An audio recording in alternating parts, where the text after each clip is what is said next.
The letter trembled in my hands, the crisp paper slicing my thumb as I tore it open. Grandma's elegant cursive stared back, but it wasn't her warm words that stopped my heart. It was the line, "Everything I built, Clara, is yours now." My parents' voices echoed in my head, their venom from last week's fight. "You're nothing, Clara. A worthless dreamer at 18. I sank onto the creaky porch swing, the summer air thick with honeysuckle and betrayal, my pulse hammering as I read on. Grandma's empire, her real estate firm, her investments, her legacy, was mine. And with it, a truth that gutted me. My parents had been stealing from her for years. The old Victorian house loomed behind me, its peeling paint and sagging shutters a mirror of my fractured trust. I'd grown up here, idolizing Mom and Dad, believing their late-night whispers and tense glances were just stress from running Grandma's business. Now, the letter revealed their secret. They'd siphoned millions, falsified records, and left her company teetering. Grandma knew. She'd known for years and said nothing. Her silence a ticking bomb I'd just inherited. I clutched the letter, my chest tight with a cocktail of rage and grief. How could they? I'd spent my life chasing their approval, swallowing their insults, believing I was the failure.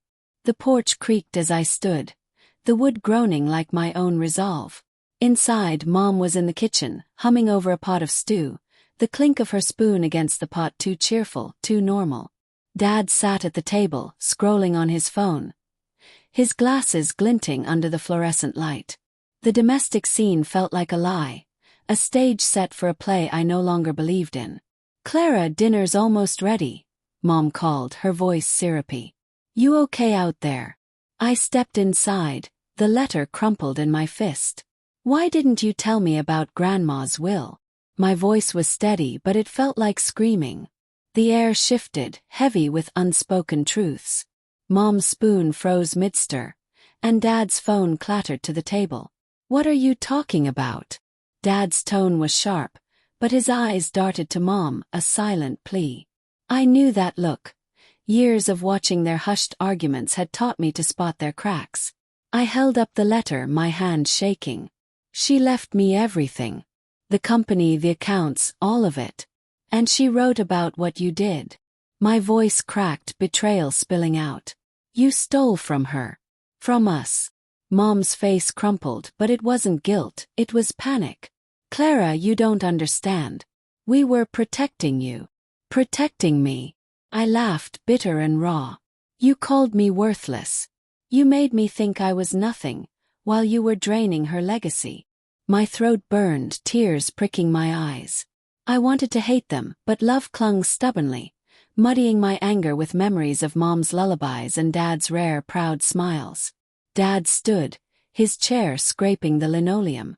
"We had no choice," he said, voice low, almost pleading. "The business was failing.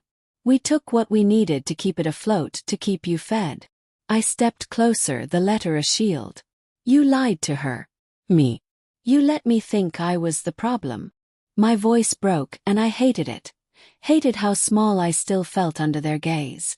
The kitchen smelled of stew and deceit, the ticking clock on the wall counting down to something I couldn't name. Mom reached for me, her hand trembling. "Clara, we love you. We didn't want you to know how bad things were." I pulled back, her touch burning. "You didn't want me to know you were thieves." The word landed like a slap, and Mom flinched. But Dad's face hardened, a flash of something darker. Guilt, maybe, or defiance. The doorbell rang, sharp and jarring. I froze, my heart lurching. Through the window, I saw a man in a suit, holding a briefcase. Grandma's lawyer. My stomach twisted as the truth sank deeper. This wasn't just about money. Grandma's letter hinted at more. Secrets buried in the company's records. Secrets my parents had killed to keep. As the lawyer knocked again, I realized the empire I'd inherited wasn't just wealth.